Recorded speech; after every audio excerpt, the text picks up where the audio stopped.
नमस्कार मित्रांनो, आजच्या या विशेष पत्रकार परिषदेमध्ये माझ्याबरोबर उपस्थित असलेले मुंबई काँग्रेसचे माझे सहकारी आणि कार्याध्यक्ष आदरणीय चरणसिंग सापराम, महानगरपालिकेतले आमचे नेते आणि विरोधी पक्ष नेते आदरणीय रविराजा, या ठिकाणी उपस्थित आमचे सन्माननीय प्रवक्ते आणि मुंबई काँग्रेसचे नेते सन्माननीय युवराज मोहिते, आमचे मायनॉरिटी सेलचे मायनॉरिटी डिपार्टमेंटचे अध्यक्ष आणि स्वतः कॉर्पोरेटर राहिलेले आहेत आदरणीय बबू खानजी, इथे उपस्थित सर्व माझे सहकारी आणि पत्रकार मित्र, आज एक 2-3 विषयांवर मला भाष्य करायचं आहे, मी बोलणार आहे।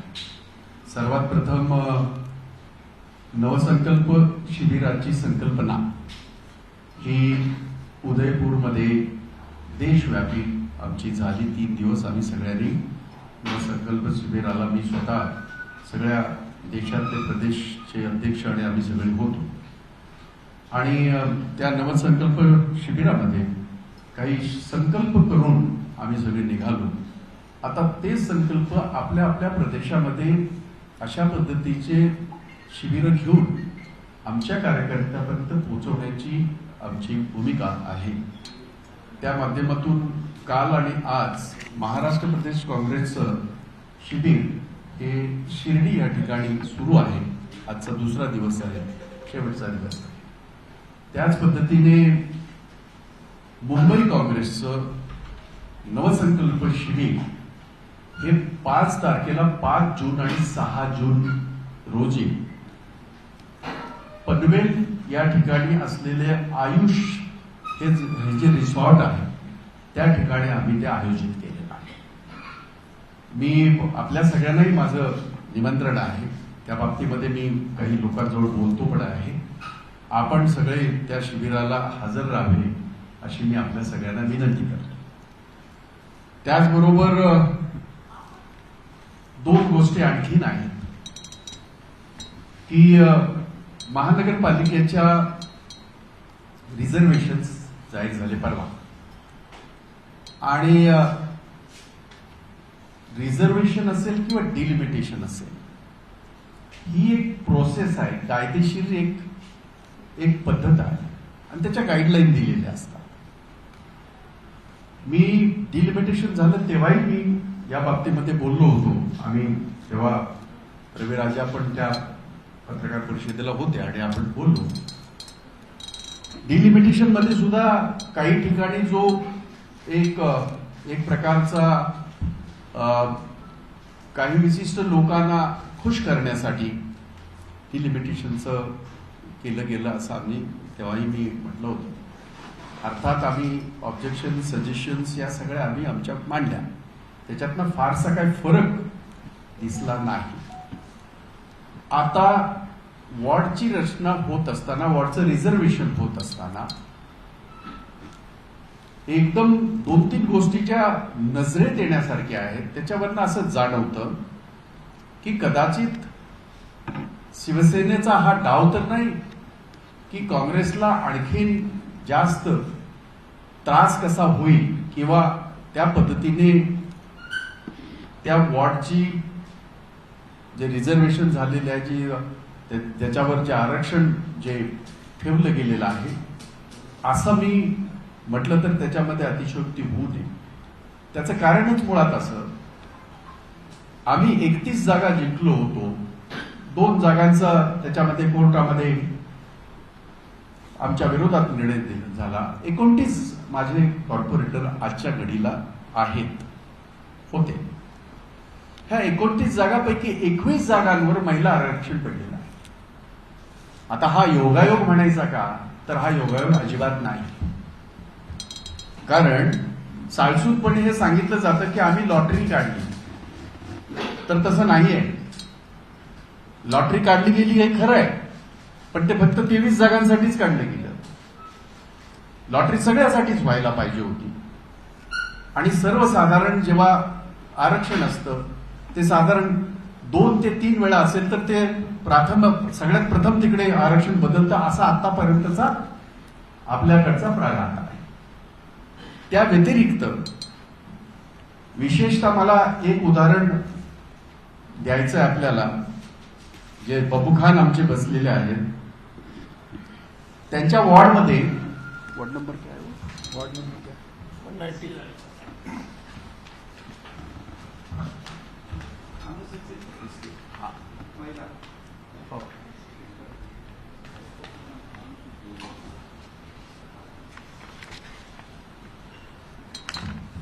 यांचा जो वॉर्ड आहे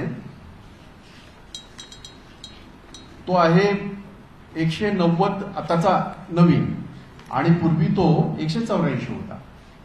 तो अनुसूचित जाती महिला झाला.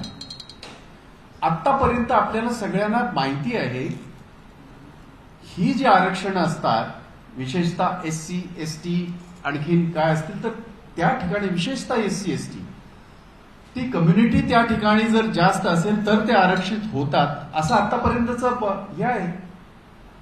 ते तो उसको आरक्षण कैसे कह सकते हैं.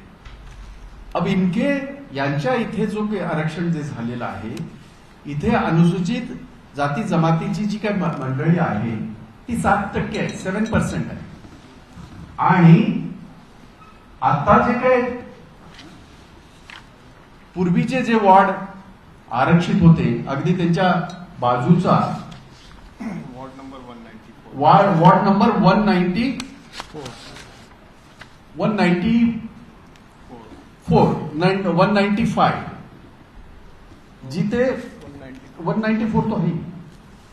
194 मध्ये 195 मध्ये 27% SC कम्युनिटी आहे. वॉर्ड नंबर 192 मध्ये 26% कम्युनिटी आहे. वॉर्ड नंबर 194 मध्ये 10% आहे आणि वॉर्ड नंबर 190 मध्ये 10% आहे. आता हे SC आरक्षणाचं गणितच आमच्या लक्षात आलं नाही, कारण जिथे SC समाज मोठ्या प्रमाणात आहे तिथे ते आरक्षण असलं पाहिजे. आरक्षणाचा फायदा त्या समाजाला मिळावा यासाठी आरक्षण आहे.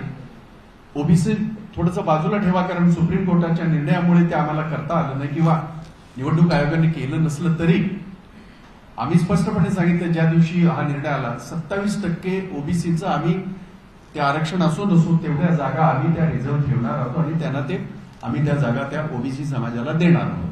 हा निर्णय मी त्याच वेळेला जाहीर केला होता. आणि म्हणून अशा पद्धतीचं ते आता माझ्याबरोबर बसले म्हणून मी उदाहरण सांगितलं. यांच्या वॉर्डची ती स्थिती आहे, ते सांगतील. मला ते मुद्दाम त्यांना द्यायचंच आहे तुम्हाला तुमच्याजवळ संवाद. कारण महापालिकेमध्ये विरोधी पक्ष नेते म्हणून ते आमचे आहेत आणि महापालिकेमध्ये आम्ही विरोधी पक्षात आहोत. एक गोष्ट आणखीन सांगावीशी वाटेल. साऊथ मुंबई जिथे आता आपण आहोत जिल्ह्यामध्ये साधारण माहिती अशी होती की 109 महिलांच्या त्या लोकांनी ते डिक्लेअर केलं महिला आरक्षित ज्या आहेत. माझा असा समज आहे किंवा असं असायला हवं. या मुंबईमध्ये 6 जिल्हे आहेत. जिल्हा वाईज ते सगळं व्हायला पाहिजे म्हणजे ते एकंदरीत चांगल्या रीतीने होईल. फक्त त्याच्यातली SC ST कम्युनिटीच्या बाबतीमध्ये आपल्याला तो फारसा बदल करता येणार नाही, पण इथे केलाय ते. एकट्या साऊथ मुंबईमध्ये 30 वॉर्ड आहेत. मी साऊथ मुंबई जिल्हा म्हणतो. त्याच्यापैकी 21 महिला आहेत, 3 SC ST च्या आहेत आणि 18 महिला आहेत एका जिल्ह्यामध्ये. ते कसं होऊ शकतं? 23 जणांची लॉटरी काढून असं कसं होऊ शकतं? अशीच कमी जास्त स्थिती ही इतर जिल्ह्यांची आहे.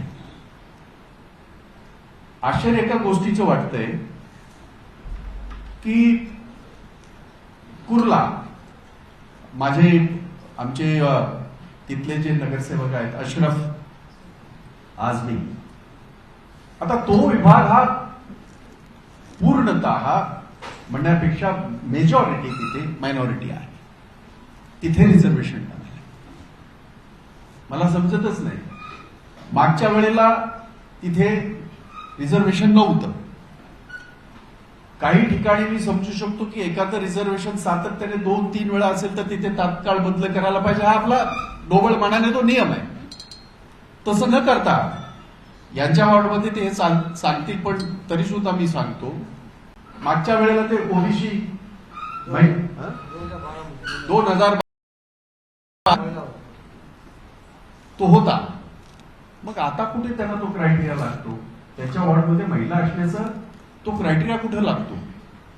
आणि म्हणून ही जी काय वॉर्ड रचना जी सगळी केलेली आहे किंवा आरक्षण जे याच्यावर जे टाकलेलं आहे ते पूर्णतः बायस म्हणजे पूर्वग्रह दूषित ठेवून, आणि मला मुद्दाम सांगायचं आहे की या कोविडच्या काळामध्ये खूप चांगलं काम या कमिशनरांनी केलं आणि आम्ही त्यांचं नेहमीच त्यांचा भलामण केली, त्यांचा आम्ही तारीफ केली, आम्ही प्रत्येक वेळेला त्यांच्या बाबतीमध्ये चांगलंच बोललो. परंतु या वॉर्डच्या रिझर्वेशनच्या बाबतीमध्ये कमिशनरांनी आम्ही त्यांना रिप्रेझेंटेशन दिलेलं होतं म्हणून हे मी जाहीररित्या म्हणतोय, अतिशय बायस राहून त्यांनी हे आरक्षण पद्धती अवलंबलेली आहे आणि त्याच्यामध्ये शिवसेनेचा सुद्धा तेवढाच सहभाग आहे, हे मला मुद्दाम इथे सांगायचं आहे. आणि म्हणून 6 तारखेपर्यंत सजेशन आणि ऑब्जेक्शन्सचा वेळ आहे. आमचे असे जवळजवळ 22 वॉर्ड आमचे 22 वॉर्ड आमचे अशा पद्धतीने प्रभावित झाले. त्या पद्धतीने तिथले आमचे जे नगरसेवक आहेत ते त्यांच्या ऑब्जेक्शन्स त्यांच्या सजेशन ते देतीलच. परंतु जर ते मानले गेले नाही आणि त्या ऑब्जेक्शन सजेशन देत असताना कायद्याची चौकट ठेवूनच आम्ही ते मांडणार आहोत, परंतु ते जर झालं नाही तर मात्र आम्ही कोर्टात जाणार आहोत. मग कुणाला काय वाटायचं ते वाटू द्या. अशा पद्धतीने जर कसल्याही प्रकारचा अशा प्रकारचा कट रचून काँग्रेस पक्षाला डावलण्याचा, काँग्रेस पक्षाला कमी करण्याचा, काँग्रेस पक्षावर अन्याय करण्याचा जर कोण प्रयत्न करत असेल तर आम्ही अजिबात ऐकणार नाही. त्यांना आम्ही कायदेशीर उत्तर द्यायचं ते देऊ, कोर्टाच्या माध्यमातून देऊ. वेळ आली तर मग बाकीचे सगळे जे काय मार्ग आहेत ते सुद्धा आम्ही चोखाळू, पण कायद्याच्या चौकटीतले मार्ग चोखाळणं हे मुद्दा लगेच प्रश्न येईल तुमचा, आणखी मार्ग कोणता म्हणून लगेच सांगेल. आणि म्हणून या 2-3 गोष्टीवर आपल्या जवळ संवाद साधायचा होता, यासाठी पत्रकार परिषद होती. एक आणखी तुमचा प्रश्न असेल पण त्याचं उत्तर आत्ताच देतो. अगोदर सोनिया गांधी आणि राहुल गांधींना ईडीची नोटीस आली आहे. आम्हाला त्याचं काहीच आश्चर्य वाटलं नाही, आम्हाला बिलकुल आश्चर्य वाटलं नाही. त्याचं कारणच मुळात असं आहे, मला हे कळत नाही की देशाच्या पंतप्रधानांना 8 वर्ष झाल्याचा महोत्सव चालू आहे देशभरामध्ये. कसला महोत्सव आहे? लाखो लोक कोविडमध्ये मृत्यू पावली. यूपीमध्ये परिजनांचे जे मृतदेह होते त्यांना कुत्र्याने खाल्लेलं तुम्ही आम्ही पाहिलं, तुम्ही दाखवलं. ये वो महोत्सव है? गुजरात जैसे खुद के राज्य में झूठ बोलने की परिसीमा होती है. 10-11 हजार मृत्यु हुए ऐसे कहा गया था, और आपको पता है जब कोर्ट ने पूछा तो 1,21,000 मृत्यु गुजरात में हुए, जो हम पहले से कह रहे थे. मृत्यु बहुत गलत है क्योंकि उस दौरान बहुत सारे लोगों ने अपने परिजन खोए. ये जाहिर करता है कि उस सरकार की नाकामयाबी ये जाहिर करता है. क्या यही महोत्सव चल रहा है 8 साल का? देश के प्रधानमंत्री जी ने 8 साल में इस देश को बेचने के सिवाय और कोई काम नहीं किया. देश के प्रधानमंत्री जी ने, जब लोग पूरा विश्व कोरोना से लड़ रहा था, कोविड से लड़ रहा था, पूरे विश्व ने अपने अपने नागरिकों को मदद की थी. हमारे देश के प्रधानमंत्री ने तो हाथ खड़े कर दिए थे. उन्होंने तो हमारे वैक्सीन भी जो है वो बाकी पाकिस्तान को भेजे थे, लेकिन हमारे बच्चों को, हमारे लोगों को तो नहीं मिले थे. क्या ये 8 साल का यही महोत्सव है? इस 8 साल में देश के अनएम्प्लॉयमेंट आज तक के 75 साल में सबसे ऊंचाई पे। हालांकि आज की हमारी आबादी इतने 140 करोड़ है। लाखों युवा हमारे डिग्री लेके और हुनर हासिल करके बाहर निकलते हैं अपने अपने इंस्टीट्यूट से। उनके हाथ के लिए काम नहीं है। देश के जो नवरत्न रहे, जिसमें करोड़ों लोगों की रोजी रोटी मिलती थी, वो बेच के इस देश के युवाओं को पूरी तरह बर्बाद करने का काम देश के प्रधानमंत्री नरेंद्र मोदी जी ने किया। क्या यह वो महोत्सव है? कानून सुव्यवस्था की अगर हम बात करें तो इतनी बुरी तरह उनके मंत्री के बेटे किसानों को कुचलता है। खुद के गाड़ी के नीचे 6 लोगों को मौत होती है। देश के प्रधानमंत्री उफ तक नहीं करते, ना उनका इस्तीफा मांगते हैं। क्या यह वो उत्सव है जो 8 साल का शुरू हो रहा है? किसी ने बताया, महाराष्ट्र के किसी नेता ने बताया कि मोदी जी को गरीबों के मसले, गरीबों के इश्यूज पता है। अगर ये पता है तो आज जो गरीब महंगाई से जूझ रहा है, पूरी तरह बर्बाद हो चुका है, क्या उसका उन्हें नजर नहीं आता? आज जिस प्रकार से हमारे युवा दर दर भटक रहे हैं नौकरी के लिए, क्या उन्हें नजर नहीं आता? आज इस देश के किसानों की आमदनी डबल करने वाले जो मोदी जी, जिन्होंने जुमलेबाजी की थी, आज हालात यह है कि देश का किसान 370 दिन वहां दिल्ली के सरहद पे बैठा था। उसको हर तरह से डराने की कोशिश की गई, हर तरह से भगाने की कोशिश की गई। डट के खड़ा रहा इस देश का किसान, और उनमें 600 से ज्यादा मौतें हुई। क्या उसका महोत्सव देश के प्रधानमंत्री और उनके चमचे मना रहे हैं? और इसी कड़ी में ये सारी अपनी नाकामयाबी छुपाने के लिए अब उनके सामने एक ही यंत्र था जो सोनिया गांधी जी को और राहुल गांधी जी को ये दिया गया। अच्छा, ये ईडी की किस सिलसिले में है आपको शायद पता होगी, फिर भी मेरा फर्ज बनता है कि मैं आपको बताऊं। नेशनल हेराल्ड के इश्यूज में उनको ईडी की नोटिस दी गई। ये आप में से बहुत सारे लोगों को पता होगा नेशनल हेराल्ड है क्या। आजादी के पहले जब हमारे पास अपनी आवाज नहीं थी, देश की आवाज नहीं थी, उस भाषा में आवाज नहीं थी, चंद वृत्तपत्र थे।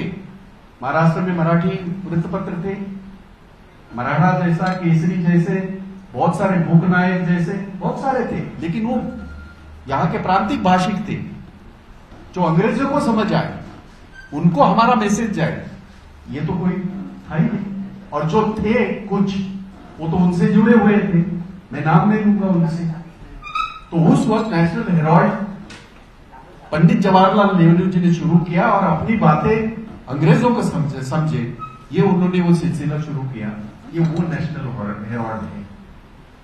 इसमें अगर कोई गलत है तो वो भले उसकी ये करें, हम उसके लिए मना नहीं कर रहे, पर आज ये हालत है देश की।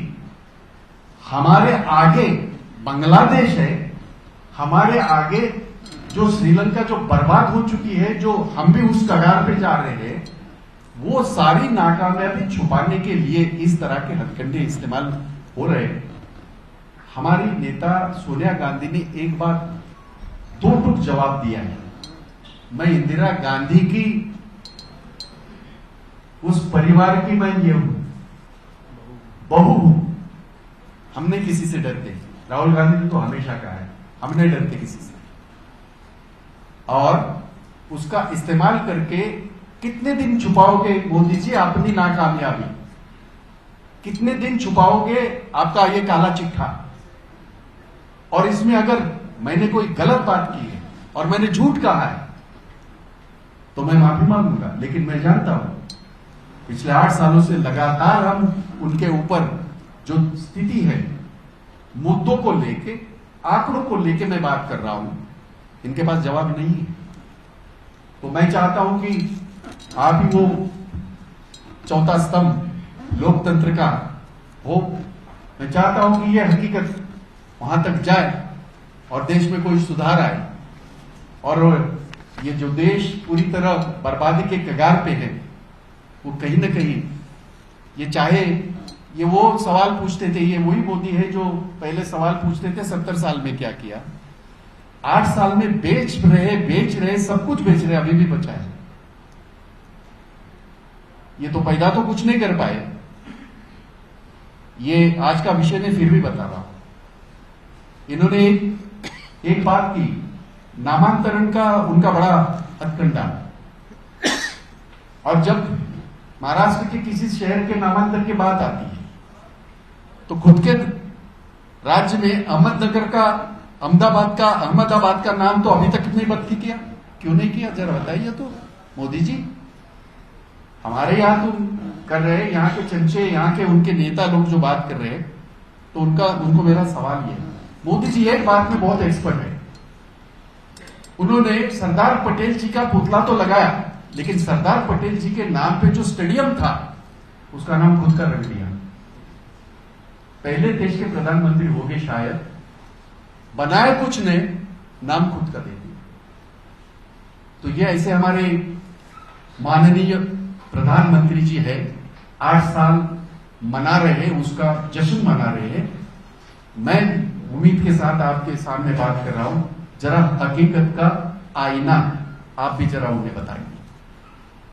मला त्यांच्या मनात काय आहे मला सांगता नाही, इतका मनकवडा मी नाही किंवा मी हा पण नाही, भविष्यवेत्ता सुद्धा नाही, पण एवढं मात्र नक्की आमच्यावर अन्याय का, हा माझा प्रश्न आहे। 29 माझ्या जागा, त्याच्यामध्ये 22 ठिकाणी जर महिला आरक्षण होत असेल तर दृष्टीला दिसणारा अन्याय आहे, त्याच्याबद्दल मी बोलतोय। त्यांच्या बाबतीमध्ये ते डिटेल बोलतीलच, कारण कशा पद्धतीने त्या काही गोष्टी केल्या गेल्या, काही गोष्टी असं दिसतंय की मुद्दाम केल्या गेल्या, त्याचा खुलासा ते करतीलच। आणि मला ते हवंय, कारण तुम्हा लोकांना ते सगळ्यांना नुसता आरोप करण्यासाठी मी आज बसलेलो नाही। ते सगळं घेऊन ते चित्र 2012, 2017 आणि आता 2022 आरक्षण हे काय पहिल्या वेळेला होत नाहीये। मी ज्या मतदारसंघात लढलो, म्हणजे हा विषय जरी नसला तरी कुलाबा 6 पैकी 5 महिला, हे मला मोठं आश्चर्य वाटतंय की कशा पद्धतीने असं 23 लोकांची लॉटरी निघते आणि त्याच्यामध्ये 22 काँग्रेसचे महिला वॉर्ड होतात। हा काय योगायोग आहे की काय आहे ते तुम्हीच ठरवा। इथे विरोधात आहे मी,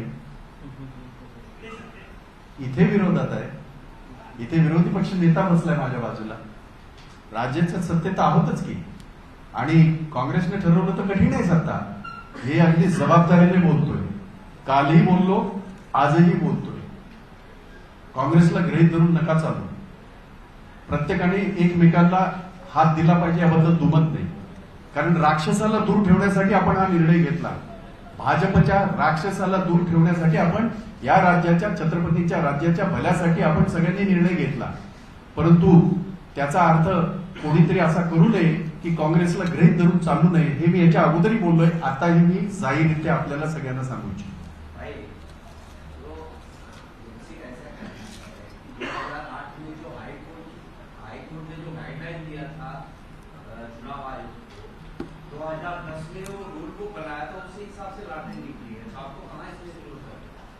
आपने वो रूल बुक देखा है?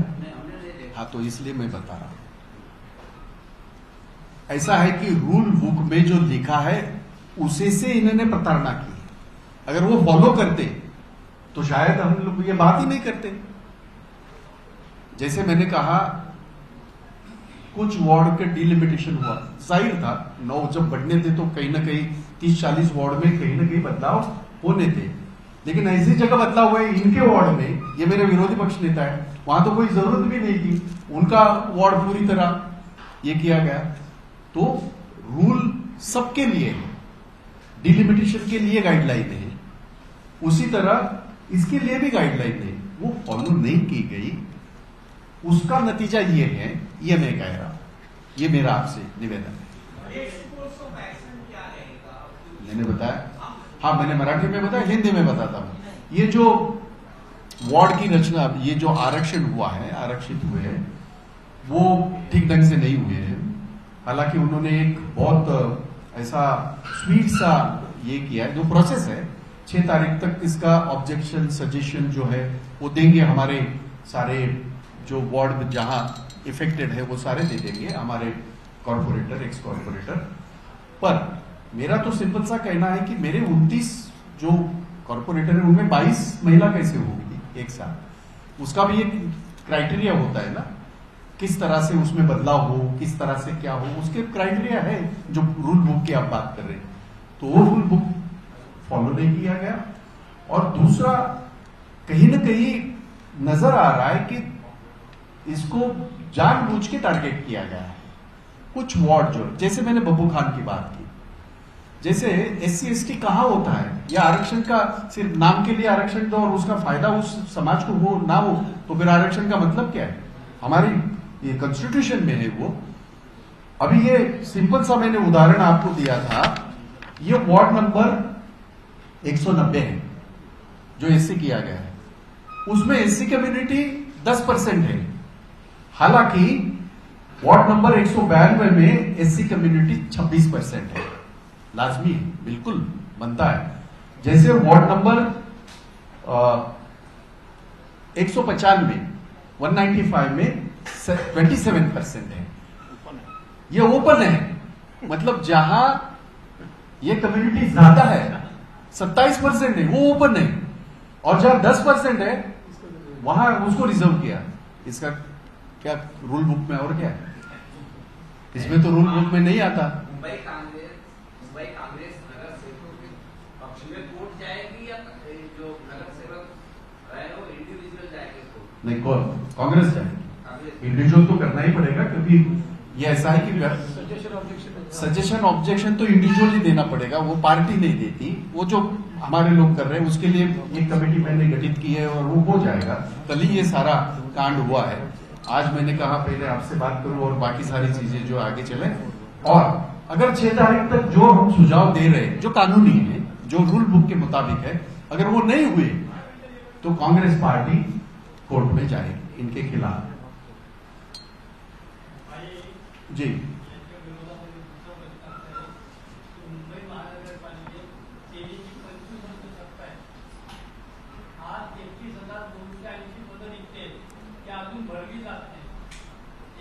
आपण आता आजचा विषय थोडासा नाही, मी तुम्हाला आठवत असेल, तुम्ही हा विषय याच्या पूर्वी सुद्धा केला होता, तेव्हा मी पत्रही लिहिलं होतं. कारण तो विषय लोकांच्या रोजगारीचा आहे, नोकर भरतीचा आहे. परंतु हा विषय जो आहे आजच्या घडीला जो ऐरणीवर आहे त्या बाबतीमध्ये डायव्हर्ट होता कामा नये म्हणून वार्ड रचना करताना त्याच्यामध्ये शिवसेनेने काही गफलत केली असं मला म्हणायचं. आमच्यावर अन्याय झाला हे वारंवार म्हणतोय. चांगलं मराठी आहे माझं, शुद्ध मराठी आहे. शिवसेनेने पुनर्रचना जेव्हा केली, मी महानगरपालिकेच्या कमिशनरला जबाबदार पकडला याच्यामध्ये. जाहीररित्या बोलतो. शिवसेनेने काही हस्तक्षेप वगैरे प्रशासक कोण आहे? प्रशासक कोण आहे? महानगरपालिकेचे जे पूर्वी हे होते कमिशनर, तेच प्रशासक आहेत. त्यांच्या काळात झालं हे. त्यामुळे आणि मला नदीतून बाण मारता नाही येत. मी जाहीररित्या बोलतोय की हा पूर्णतः निर्णय त्यांनी कोविड काळात चांगलं काम केलं, आम्ही त्यांची खूप तारीफ केली. परंतु याच्यामध्ये त्यांनी जाणीवपूर्वक कोणाचा तरी ऐकून काँग्रेस पक्षावर अन्याय केला, हे मी जाहीररित्या बोललोय. लाल मातीतली कुस्ती म्हणजे